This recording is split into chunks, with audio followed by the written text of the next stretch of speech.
गोबर और हलवे का कभी इत्तेहाद नहीं हो सकता। कराची का एक मशहूर जाकिर है, क्लिप भी मेरे पास महफूज है। वो कहने लगा कि अहले सुन्नत के यहाँ हज़रत उस्मान गनी और मौला मुर्तज़ा के अंदर जो है वो इख्तलाफ है।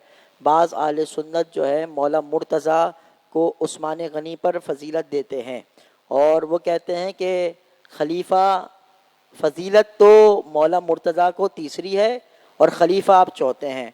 और बहुत सारे अहले सुन्नत जो है वो कहते हैं कि आप खलीफा जो है चौथे हैं और फजीलत भी आपकी चौथी है।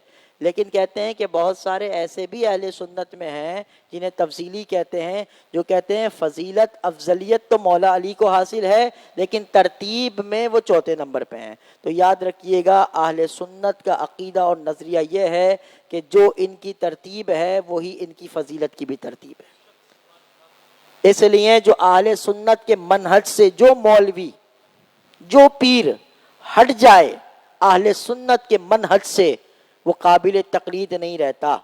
इसलिए किसी के आगे शाह लगा हो, आगे भी शाह हो पीछे भी शाह हो, वो डबल शाह हो, लेकिन अगर बात वो आला हजरत के मसलक और इस्लाम के मनहज के खिलाफ कर रहा है तो हमें ऐसे डबल ट्रिपल शाह की कोई ज़रूरत नहीं है। समझ आ रही है भाई?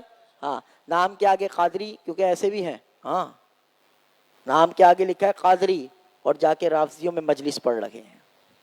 तो ऐसे कादरी, चिश्ती, नक्शबंदी, सोरवर्दी जो हुजूर के बेअदब गुस्ताखों से जाके मिलें, उन टोलों में जाएं, वो आले सुन्नत के नुमाइंदे नहीं हो सकते।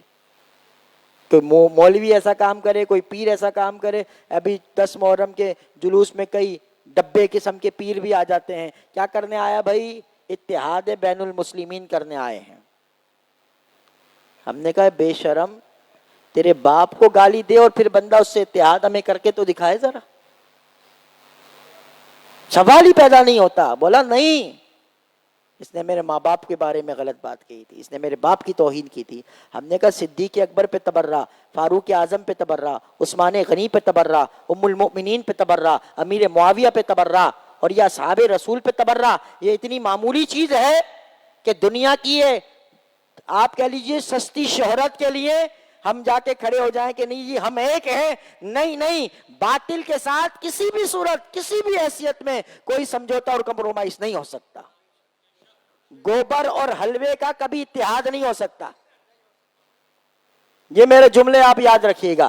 गोबर और हलवा किसी सूरत एक जगह जमा नहीं हो सकता। देखिए, गोबर तो मिलना चाहेगा हलवे से, गोबर तो हलवे से मिलना चाहेगा, क्योंकि गोबर हलवे से मिले गोबर पे कोई असर नहीं है। लेकिन हलवा गोबर से मिलेगा तो फिर हलवे की पाकीज़गी खत्म हो जाएगी और वो गोबर में ही शुमार हो जाएगा। इसलिए गोबर और हलवे का इत्तेहाद नहीं हो सकता, किसी सूरत नहीं हो सकता।